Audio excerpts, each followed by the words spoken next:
సంవత్సరం ముగుస్తున్న వేళ PF account గురించి ఇప్పుడు అనేక అపోహలు వినిపిస్తున్నాయి. పీఎఫ్ అకౌంట్ ఇనాపరేటివ్ అయితే వడ్డీ రాదని కొంతమంది అనుమానపడుతున్నారు. అలాగే ఉద్యోగం మానేసినా లేదా వేరే కంపెనీకి మారినా వడ్డీ ఆగిపోతుందని డౌట్ పడుతున్నారు.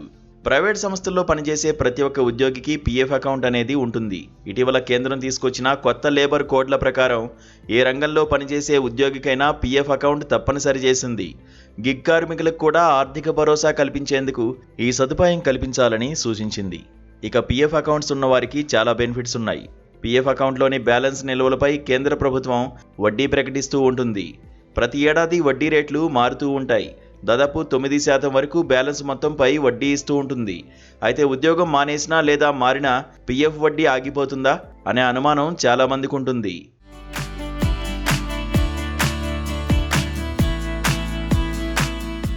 ఈపీఎఫ్ఓ నిబంధనల ప్రకారం ఉద్యోగం మానేసినా లేదా వేరే ఉద్యోగం మారినా పీఎఫ్ బ్యాలెన్స్ పై కేంద్రం ఇచ్చే వడ్డీ మాత్రం ఆగదు.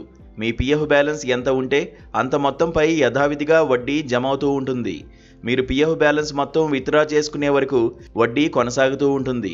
పీఎఫ్ బ్యాలెన్స్ విత్డ్రా చేసుకోకపోతే 58 ఏళ్లు నిండేంత వరకు వడ్డీ కొనసాగుతూ ఉంటుంది. ఒకవేళ పీఎఫ్ అకౌంట్కు 3 ఏళ్ల పాటు ఎలాంటి కాంట్రిబ్యూషన్స్ జరగకపోతే అకౌంట్ ఇనాపరేటివ్ అయ్యే ఛాన్స్ ఉంది. అలా అయినా మీకు వడ్డీ మాత్రం జమ అవుతుంది. ప్రతి ఆర్థిక సంవత్సరానికి వడ్డీ రేట్లు మారుతూ ఉంటాయి. కేంద్ర ప్రభుత్వం ఎప్పటికప్పుడు వడ్డీ రేట్లను సవరిస్తూ ఉంటుంది.